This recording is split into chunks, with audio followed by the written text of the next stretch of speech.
en esta semana porque quiero seguir encuadrando este tiempo, el tiempo de los jueces. El libro de Ruth y la historia de Ruth está encuadrada en el tiempo de los jueces, 1300 años antes de la llegada de nuestro Señor Jesucristo. Era un tiempo, en el tiempo de los jueces, un tiempo difícil porque era una situación caótica en medio del pueblo, y Dios va a levantar a 12 hombres y una mujer como jueces en medio de Israel. Pero recuerda que Josué había muerto, y detrás de Josué, que era un líder como lo había sido Moisés, Moisés se marcha diciendo: Josué, esfuérzate y sé valiente porque Dios está contigo, guarda su palabra, guarda sus mandamientos para que todo lo que hagas te vaya bien. Y Josué, es más, a lo largo de la escritura del Antiguo Testamento hay pasajes donde dice que y Josué estaba con Moisés. Josué era como ese lazarillo que está viendo a un hombre de Dios, está viendo a alguien que está cercano a Dios, y Josué permanecía a su lado para todas las situaciones. Así que Josué fue aprendiendo cómo Dios se mostraba en la vida de Moisés, pero fue Josué el que dijo: yo quiero estar ahí. Así que Dios llama a Josué, pero tras la muerte de Josué no hay ningún líder que le pueda suceder. Aún así, Dios levantará a 12 hombres y una mujer que serán aquellos que puedan ayudar al pueblo de Israel a encontrar las victorias en medio de las batallas y de las dificultades. Los jueces eran miembros de las propias tribus del pueblo de Israel, de las 12 tribus, pues Dios escogió a diferentes hombres, a los que Dios hizo sentir la responsabilidad del estado apóstata y oprimido que tenía el pueblo de Israel. Recuerda que cuando Dios tenía que acudir en ayuda del pueblo de Israel era porque Israel se había desenfocado del llamado de Dios, se había desenfocado de los mandamientos y de la palabra de Dios. ¿Y qué sucedía? Que entraban en opresión. Y Dios siempre va a tomar la vida de alguien en quien va a depositar una responsabilidad o va a ser consciente del caos que le rodea. Y eran sencillamente hombres y una mujer que fueron conscientes de la situación apóstata en la que se encontraba el pueblo de Israel. ¿Qué quiero decir con un estado apóstata de un pueblo? Apóstata significa aquellos que abandonan la fe. Aquellos que un día, y traído al tiempo de hoy, aquellos que en un momento dado tuvieron un encuentro con Cristo, que conocieron a Dios, que el Evangelio les fue presentado, y tras un tiempo de verdadera renovación y restauración de todas las cosas, sin embargo, por dejadez, por circunstancias, por no permanecer cerca del reino de Dios, al final esa fe se va abandonando, se va secando, se va consumiendo, hasta que uno termina apartándose por completo. Y la situación del pueblo de Israel se mueve continuamente en diferentes ciclos de 4 fases. El pueblo de Israel pasaba siempre por 4 situaciones, y aquel que lee el Antiguo Testamento se dará cuenta que estas 4 fases van a ser rebelión, retribución, arrepentimiento y restauración. Rebelión, retribución, arrepentimiento y restauración. Continuamente el pueblo de Israel se movía en estos ciclos a lo largo de su historia. Se rebelaban contra Dios, dejaban de obedecer la palabra y el mandato de Dios. Consecuencia de la rebelión venía la retribución, es decir, las consecuencias de haberse alejado a Dios. Y uno podía decir, ¿es que Dios les castigaba? Pues no era tanto el castigo, sino más bien Dios retirar su mano de bendición. Porque a veces pensamos que cualquiera que está en el mundo, aquel que está en Cristo, que todos vamos a pasarlo por lo mismo, todos vamos a tener lo mismo. Y en cierta medida es verdad que estamos por este mundo y pasamos por dificultades, pero es muy distinto tener a Dios en tu vida y contar con Dios como tu ayuda, como tu fuerza, como aquel que refrena el mal. Yo he visto en muchas ocasiones a Dios defendiéndome, por ejemplo, en medio del trabajo, con enfrentamientos, con dificultades, y yo he visto la mano poderosa de Dios callando muchas bocas y trayendo una paz y trayendo un freno al enemigo tremendo. Y eso no lo tiene aquel que no tiene a Dios. A veces damos por sentadas cosas porque como llevamos tanto tiempo en el Evangelio, parece que todo esto nos hubiera venido desde el principio y que esto es algo natural en la vida del hombre. Y no es cierto. Yo veo a mucha gente que tropieza y cae y no se levanta. Porque no tiene a Cristo, no tiene un ancla como hemos cantado. Sé mi ancla, ese barco cuando empiezan las olas fuertes y empieza a ir a la deriva y necesita un ancla que baje rápidamente a tierra y mantenga ese barco firme hasta que pase la tormenta. ¿Cuál es tu ancla? ¿A qué te agarras tú? ¿A qué me agarro yo? A Cristo, a su palabra y a sus promesas. Pero pensamos que todo el mundo camina de la misma forma. Y yo tropiezo y yo caigo, pero por la gracia de Dios me levanto porque Él habla, restaura y me pone de nuevo en el camino. Pero hay mucha gente que tropieza, que cae y no logra levantarse, iglesia. Y tú y yo tenemos que ser conscientes de la diferencia de tener a Dios en nuestras vidas a no tenerle. Y cuando venía el tiempo del castigo, realmente el castigo de Dios era retirar su mano de protección.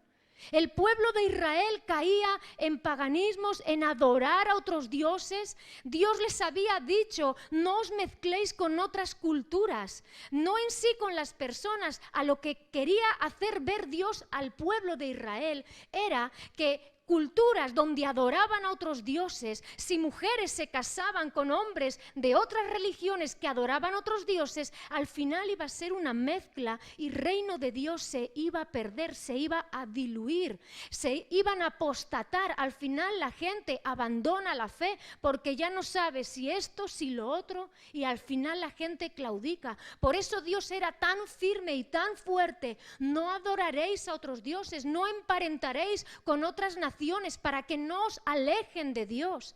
Hace muchos años yo puse un ejemplo y recuerdo, no sé si fue mi hermana, una persona abajo y otra arriba.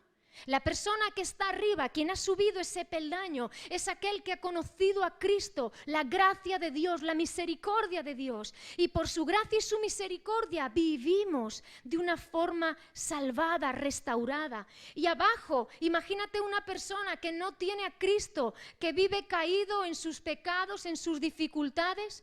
Y yo voy a tratar de subir a esa persona. Vamos, sube. Pero el que está arriba tiene que hacer un gran esfuerzo. Vamos, sube. Y el que está abajo, si yo no estoy firme, el que está abajo con solo hacer ¡bum! ¡Buah! Me caigo. Es decir, es más fácil muchas veces que yo caiga que el que pueda tirar de otro.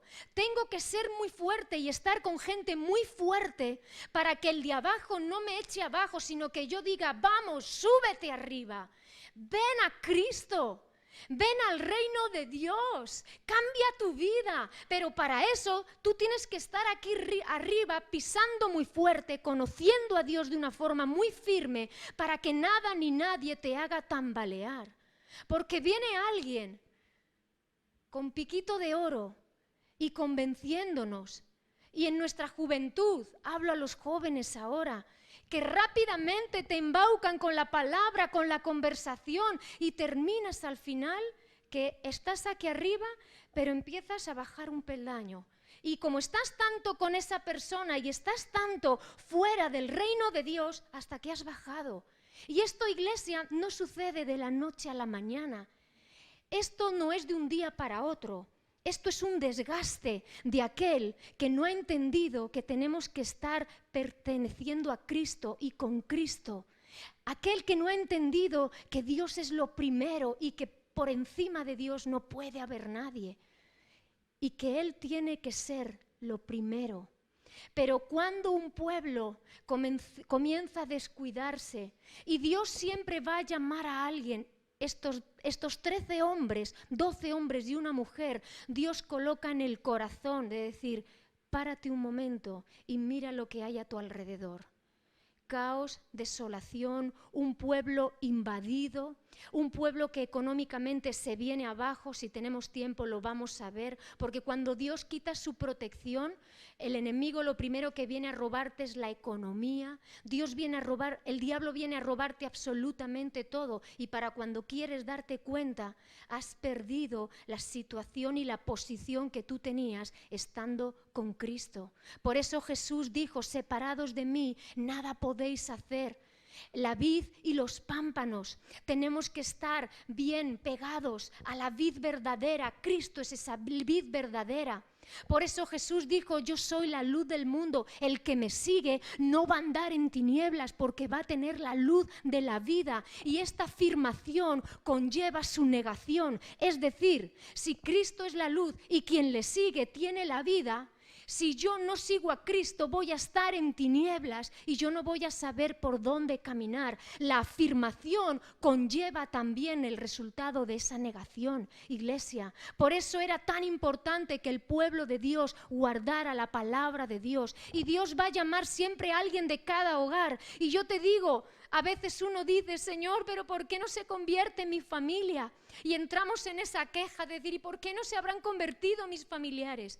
No, tu oración tiene que ser, gracias Señor, porque tú me has llamado a mí, has permitido que yo te conozca a ti, que yo conozca la verdad para yo ser influencia a todos los que me rodean. El que quiera venir podrá ver dónde estoy, porque sabe que Cristo es vida, que Cristo es luz y que Él es salvación. Por eso es tan importante que al menos uno de cada casa pueda venir a los pies del Señor.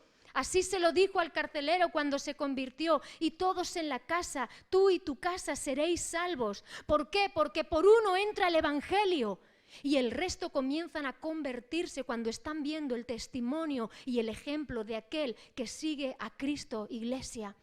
Bendito sea el nombre de nuestro Dios. 4 fases: rebelión, retribución, venía el pago por haberse apartado de Dios, arrepentimiento, esta era la tercera fase, porque cuando el pueblo veía su situación ya tan caótica, ya no le quedaba más que o morir o clamar a Dios.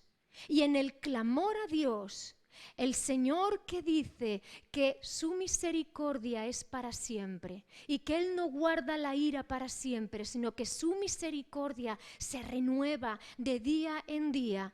Cuando había y hay arrepentimiento y restauración de todas las cosas, entonces Dios comienza con la 4ª fase, restauración, que es volver a ponernos en el lugar inicial donde Dios quiere que tú y yo estemos en nuestra vida. Amén.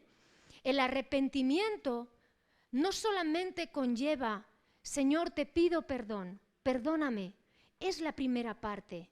Pero la segunda parte es romper con aquello que te ha llevado a alejarte de Dios. Si uno se arrepiente porque es consciente de que lo que tiene es producto de haberse apartado de Dios, caben 2 cosas. Primero, te arrepientes y pides perdón. Y segundo, tienes que desandar el camino que has andado. También lo vamos a ver por la palabra de Dios. No sé si hoy terminaré toda la predicación, pero hoy por lo menos te dejo las bases. Porque si uno se arrepiente, pero continúa haciendo lo que estaba haciendo, jamás llegará la restauración. Dios restaura cuando tú y yo estamos dispuestos a caer delante de Él, arrodillarnos delante de Él y desandar lo que hemos hecho mal. Amén. Ven conmigo a Jueces 2, capítulo 6. Y vamos a leer en 4 versículos lo que te he contado. Jueces 2, 6. Dice así: porque ya Josué había despedido al pueblo y los hijos de Israel se habían ido cada uno a su heredad para poseerla. Y el pueblo había servido a Jehová todo el tiempo de Josué y todo el tiempo de los ancianos que sobrevivieron a Josué, los cuales habían visto todas las grandes obras de Jehová que él había hecho por Israel. Pero murió Josué, hijo de Nun, siervo de Jehová, siendo de 110 años, y los sepultaron en su heredad en Timnat Sera, en el monte de Efraín, al norte del monte de Gas. Y toda aquella generación también fue reunida a sus padres, y se levantó después de ellos otra generación que no conocía a Jehová ni la obra que él había hecho por Israel. Vamos a parar ahí.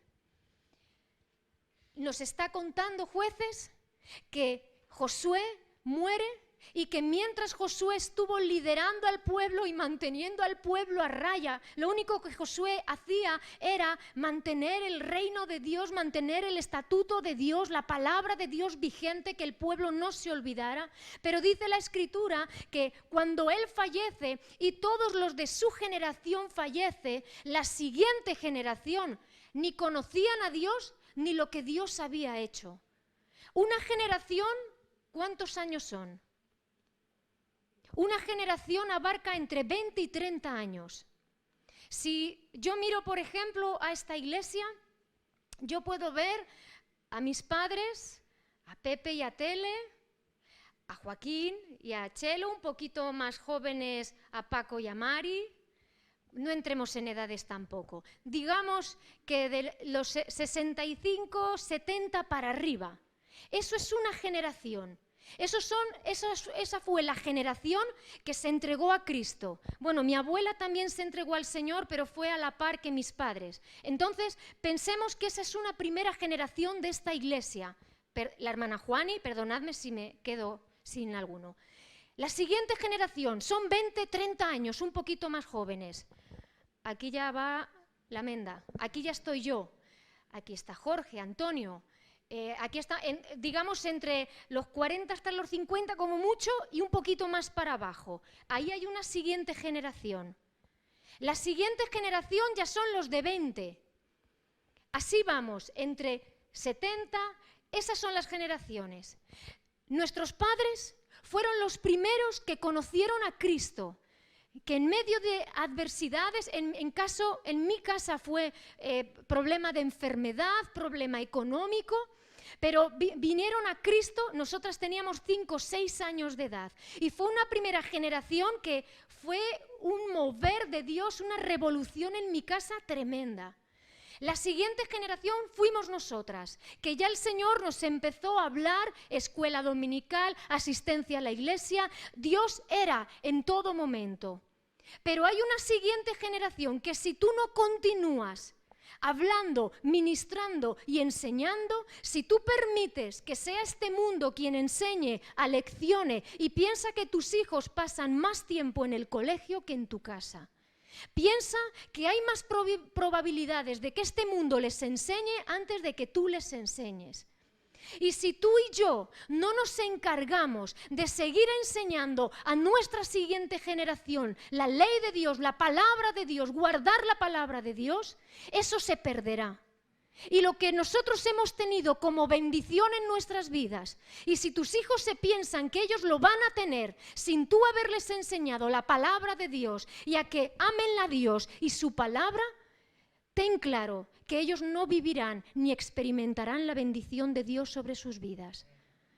Tengo que hablar así, iglesia, porque Dios es un Dios generacional que habla de generación en generación, en tanto en cuanto tú y yo cuidemos por enseñar y trasladar las enseñanzas del reino de Dios a nuestros hijos y a nuestras generaciones.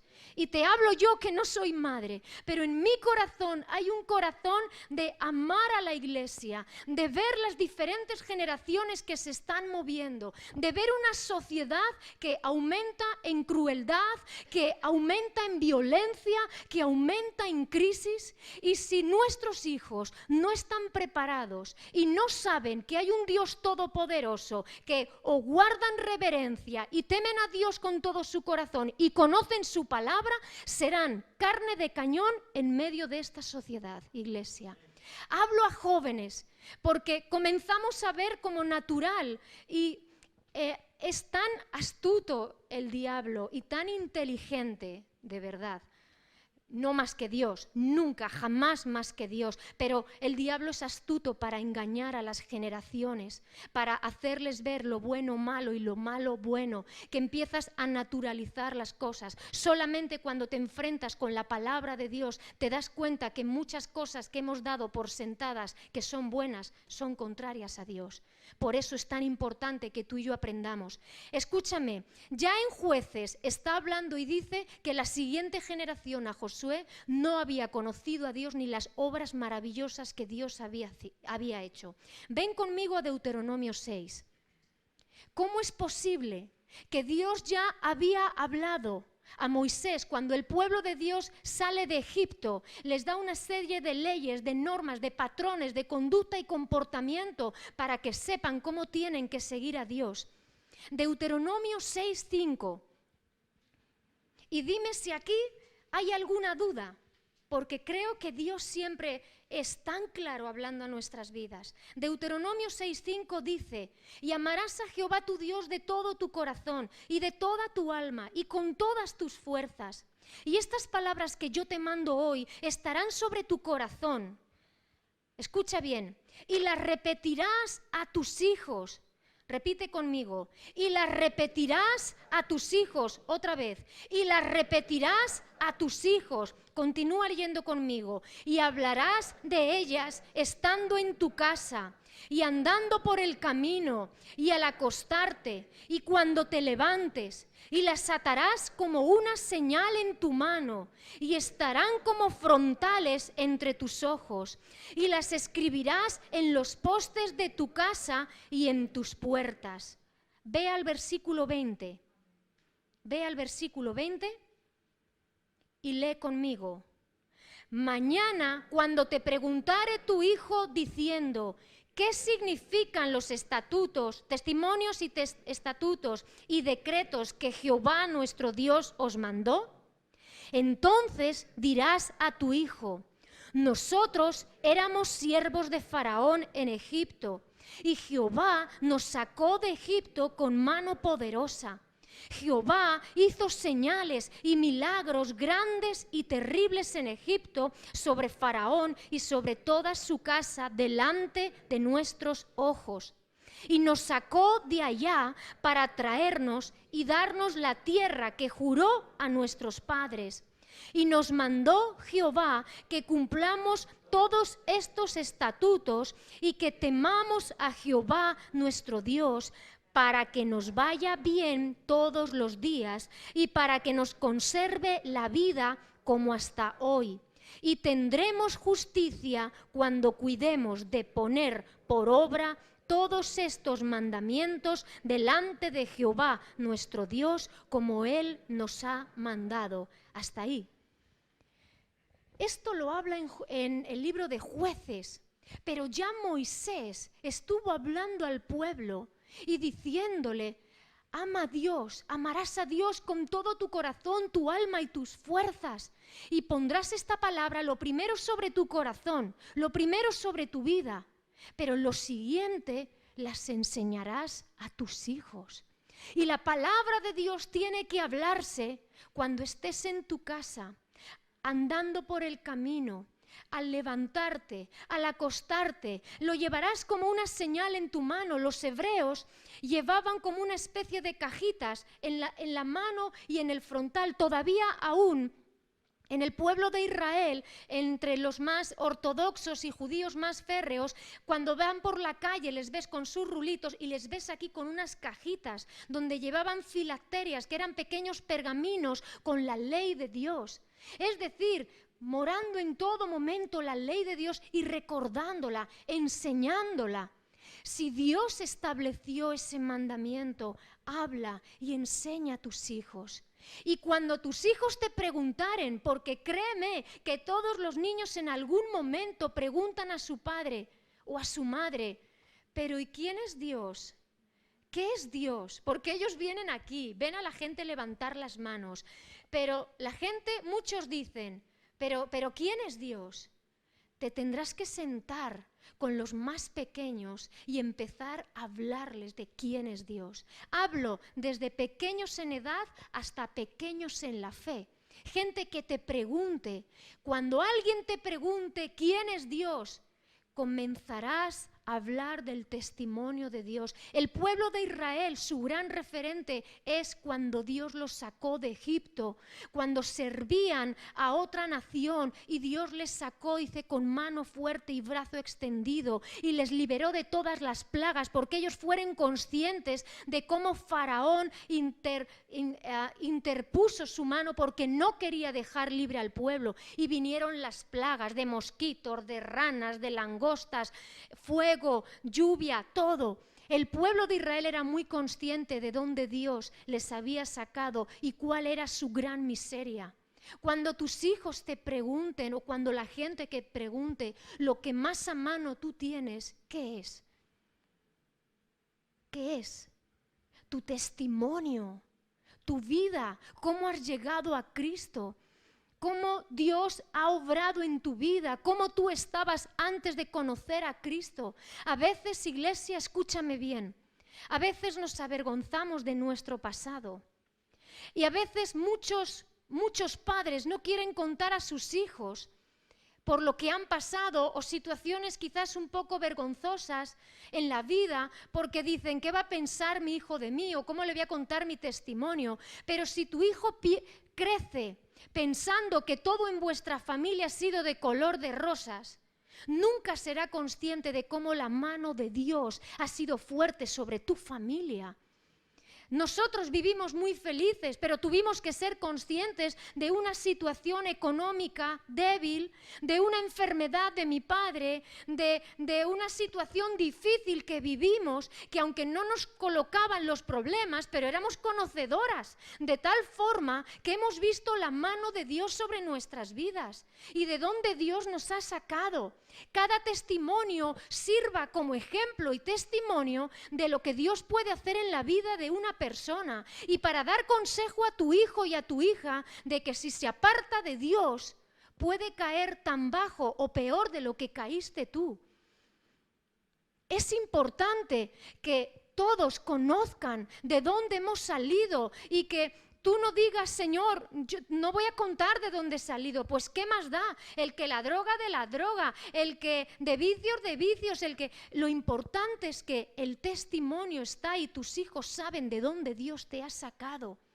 Pero la palabra de Dios tiene que hablarse en todo momento, porque si no serán los de fuera los que enseñen valores morales, comportamiento cristiano y un conocer a Cristo, y empezarán a dudar de Dios y tendrán un corazón apóstata como lo tuvo el pueblo de Israel. ¿Por qué te crees que el apóstol Pablo dice no os unáis en yugo desigual? Porque ¿qué relación tiene la luz con las tinieblas? ¿Qué relación tiene Cristo con Satanás?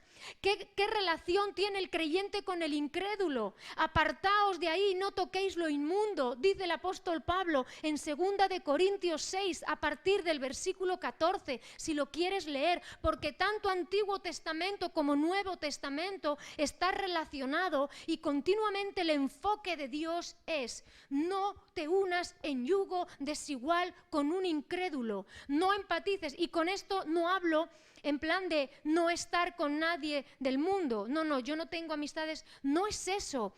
Yugo desigual es unirte en pensamiento, en motivaciones, cuando te estás uniendo en pensamientos iguales.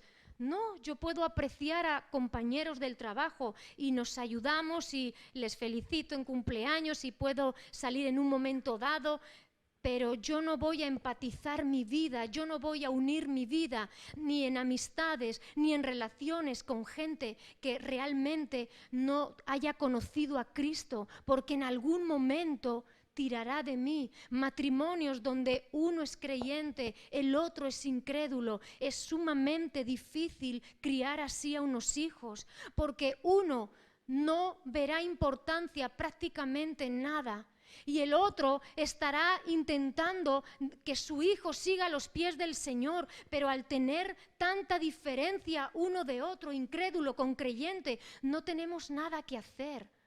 A la hora de dar un consejo, Para nada será igual el consejo de un hijo de Dios, donde tiene un referente en la palabra de Dios, donde en principio no tendría por qué aconsejarte según lo que él cree, sino según lo que la palabra de Dios dice. Hijo mío, mira bien lo que vas a hacer. Mira bien las decisiones que vas a tomar, porque hay unas decisiones de vida y de salvación, y hay decisiones que te llevan a muerte y a una gran decepción. Pero cuando afirmas a un niño en los caminos del Señor, entonces le estarás dejando la mejor herencia. La mejor herencia no es una cuenta corriente. Si Dios está con tu hijo, la misma cuenta corriente o mejor la tendrá tu hijo, porque Dios le dará sabiduría para sostenerse en medio de este mundo. Pero tu mejor herencia nunca va a ser una cuenta corriente. Tu mejor herencia va a ser la palabra de Dios en el corazón de tu hijo y haberle enseñado a mantener el reino de Dios y su justicia y su amor dentro de él, porque van a venir momentos de zarandeo tan fuertes que solamente Dios y su palabra les sostendrán. Así que no te preocupes tanto de la cuenta corriente, preocúpate del corazón de tu hijo. Él sabrá sostenerse porque sabrá a quién acudir, al Señor nuestro Dios. Amarás al Señor tu Dios con todo tu corazón, con toda tu alma, con todas tus fuerzas, para que te vaya bien. Jueces 2:11. Lo dejamos, ¿recuerdas? En Jueces, hasta que dijo que toda esa generación no había conocido a Dios ni lo que Dios había hecho. Y el versículo 11 dice: después los hijos de Israel hicieron lo malo ante los ojos de Jehová y sirvieron a los Baales. Dejaron a Jehová, el Dios de sus padres, que los había sacado de la tierra de Egipto, y se fueron tras otros dioses, los dioses de los pueblos que estaban en sus alrededores, a los cuales adoraron y provocaron a ira a Jehová. Y dejaron a Jehová y adoraron a Baal y a Astarot. Y se encendió contra Israel el furor de Jehová, el cual los entregó en manos de robadores que los despojaron y los vendió en manos de sus enemigos de alrededor. Y no pudieron ya hacer frente a sus enemigos. Por donde quiera que salían, la mano de Jehová estaba contra ellos para mal, como Jehová había dicho y como Jehová se lo había jurado, y tuvieron gran aflicción. Y Jehová levantó jueces que los librasen de mano de los que les despojaron. Pero tampoco oyeron a sus jueces, sino que fueron tras dioses ajenos, a los cuales adoraron. Se apartaron pronto del camino en que anduvieron sus padres, obedeciendo a los mandamientos de Jehová. Ellos no hicieron así. Y cuando Jehová les levantaba jueces, Jehová estaba con el juez y los libraba de la mano de los enemigos todo el tiempo de aquel juez, porque Jehová era movido a misericordia por sus gemidos a causa de los que los oprimían y afligían. Mas acontecía que al morir el juez, ellos volvían atrás y se corrompían más que sus padres, siguiendo a dioses ajenos para servirles e inclinándose delante de ellos, y no se apartaban de sus obras ni de su obstinado corazón. Recuerda 4 fases: rebelión, retribución, porque si tú te rebelas contra lo establecido con Dios, vas a tener unas consecuencias. Arrepentimiento, porque cuando el pueblo de Dios se veía tan sitiado, con tanta falta de alimento, con tanta falta de economía, y los enemigos les invadían por todos lados, dice que Dios, a causa de su misericordia, escuchaba sus gemidos. El pueblo, ¿te acuerdas lo que hablé la semana pasada? Una cosa es que tú le pidas a Dios, otra cosa es clamar a Dios: Señor, como decía el ciego Bartimeo, Hijo de David, ten misericordia de mí. Una cosa es decir: Señor, te pido, Señor, guarda mi familia, guarda a mi hijo, Señor, guarda. Estos son oraciones, venga, pa. Otra cosa es clamar a Dios con todo tu corazón: Señor, guarda la vida de mi hijo. Señor, el diablo va a hacer estragos si él no decide seguirte. Y otra cosa es gemir, porque el gemido es un alarido de miedo, de terror, de angustia. Y dice que Dios escuchó el gemido de su pueblo y Dios enviaba a jueces, es decir, Dios levantaba a un hombre que con valentía y espíritu esforzado le decía: vete a la guerra porque yo te voy a dar la victoria y os voy a guardar y librar de todos vuestros enemigos. Pero era continuamente, y dice que cuando moría este hombre a quien Dios levantaba, el pueblo de Israel volvía, dice que peor todavía que la generación de sus padres, que era un pueblo obstinado de corazón. Tú sabes, esa gente que está tropezando continuamente en la misma piedra y no se está dando cuenta que su vida al final va a terminar en un profundo desastre, pero Dios en su misericordia acudía a socorrer a su pueblo. El pueblo se iba en pos de otros dioses. Habla aquí de Baal y Astarot. Baal y Astarot eran dioses de las naciones de alrededor. Era la diosa, todo Dios tenía también su paralelo, una diosa en masculino y en femenino. Baal y Astoret eran los dioses de la fertilidad. Y adoraban, les daba adoración, levantaban estatuas para adorar. Y Dios decía: yo que os he dado mi ley, que me he mostrado a vosotros como el único Dios verdadero, habéis terminado claudicando y echándoos a una vida alejada de mí. ¿Cómo lo traemos esto a nuestra generación? Porque vale, no nos hacemos ídolos, pero ídolos no son las estatuas, sino aquellas cosas que son prioridades en nuestras vidas y a las que nosotros estamos adorando aunque ni nos demos cuenta, pero está siendo prioridad antes que Dios en nosotros, iglesia. Todo este trajín de vida, de placeres, de economía, y vamos y vayamos y vengamos y por aquí y por allá, sin tener como prioridad Dios y su palabra. Teniendo en cuenta, iglesia, que para todo en la vida hay tiempo. Hay tiempo de descanso, pero también tiene que haber tiempo de enseñanza y tiempo de pararte con Dios y con tu familia para poder enseñarles la palabra de Dios y que haya temor en los corazones. Quería hablar acerca de Gedeón, lo haré la semana que viene, pero Dios se encuentra con Gedeón, un hombre que trabajaba en las tierras de su padre. Y dice la Escritura que mientras estaba avientando el trigo y para ocultarlo de los enemigos, de los madianitas, dice que el ángel de Jehová se le aparece y le dice: Jehová está contigo, varón esforzado y valiente.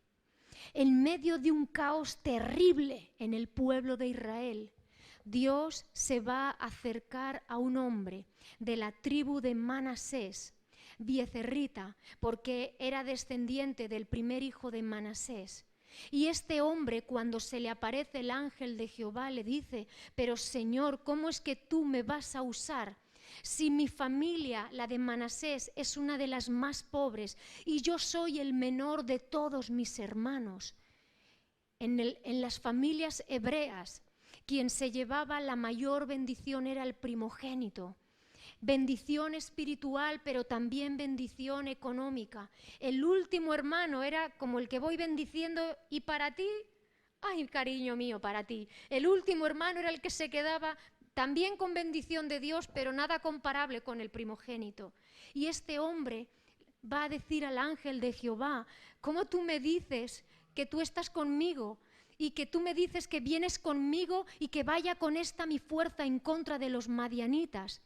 En ese tiempo el pueblo de Israel estaba viviendo en cuevas y en cavernas en las montañas, porque era tal la opresión de los madianitas que cuando llegaban, dice que el pueblo de Israel sembraba su cosecha, la sembraba, y en el tiempo de la cosecha venían los madianitas y dice que parecían como langostas sobre la tierra, venían con sus camellos, con sus tiendas de campaña y se apropiaban de todo lo que el pueblo de Israel había estado sembrando durante el año. Imagínate el esfuerzo que tenía que tener una persona para sembrar su campo, para que en el punto de la cosecha y para esperar a recibir lo que Dios le ha dado, viene el enemigo, le funde todos los frutos, se lleva sus bueyes, sus ganados, se lo lleva todo. Dice la Escritura que el pueblo de Israel empobrecía cada vez más y más, y que vivía en cuevas y en cavernas porque se escondían de los enemigos.